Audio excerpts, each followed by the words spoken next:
সময় দিলেন এ থেকে তো প্রমাণিত অন্য জায়গাগুলিতেও তাদের উৎপত্তি ছিল। আপনারা জানেন আপনাদের নলকুড়া মোড়ে শালচরা মোড়ে সেখানে ব্যারিকেড ছিল, ওই ইয়েতে আমাদের রাংটিয়া মোড়ে ব্যারিকেড ছিল, বাঁকাকোড়া মোড়ে ধানশালে ব্যারিকেড ছিল। অর্থাৎ এমন কোনো রাস্তা ছিল না যেখানে ব্যারিকেড ছিল না। তারপরে প্রশাসন নির্লজ্জের মতো এই কথাটা কেন বললো যে ওইখানে আপনি নিরাপদ না, ওইখানে এমন উচ্ছৃঙ্খলতা আছে আপনি কেন না, তারা উচ্ছৃঙ্খলতাকে দমন না করে আমাকে মাঠ থেকে পালাইতে বললো কেন?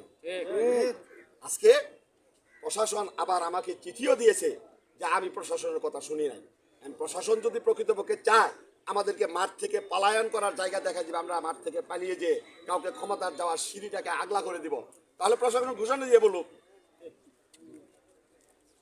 সেদিন আমরা যেটা দেখছি গণমাধ্যম কর্মী হিসেবে বিকাল দুপুর থেকে সন্ধ্যা পর্যন্ত মানে সংঘর্ষ হওয়ার পর পর্যন্ত মানে আইন শৃঙ্খলা বাহিনীর তেমন আমাদের চোখে পড়ে নাই, মানে অল্প সংখ্যক ছিল, কিন্তু দুর্ঘটনা ঘটে যাওয়ার পর পর্যাপ্ত নিরাপত্তার ব্যবস্থা করছে। এটাকে আপনি কোন দৃষ্টিকোণ থেকে দেখছেন?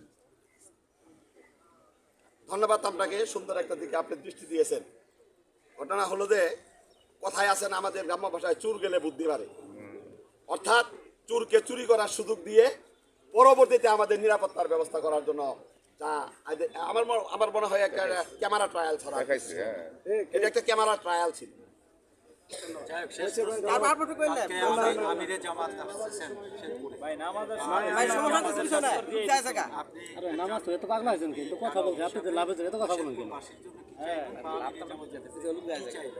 ধন্যবাদ। আপনারা সকলেই জানেন আমাদের বাংলাদেশ জামাত ইসলামীর সম্মানিত আমিরে জামাত ডাক্তার শফিকুর রহমান আগামীকাল আমাদের রেজাউল শহীদ রেজাউলের কবর জিয়ারতে আসবেন। সেই সাথে শেরপুর পৌর পার্কে সমস্যাগুলো আমরা ওনার সঙ্গে তুলে ধরবো। ইনশাআল্লাহ এই সমস্যাগুলো সমাধান করার জন্য ওনার জায়গা থেকে যতটুকু পারে আমরা তাদের কাছে সহযোগিতা করব। আমি আহ্বান জানাবো শেরপুরের সমস্ত জনগণকে ডক্টর শফিকুর রহমানের জনসভায় অংশগ্রহণ করে তার বক্তব্য শোনার জন্য আহ্বান জানাই আমার কথা শেষ করছি। ধন্যবাদ সকলকে।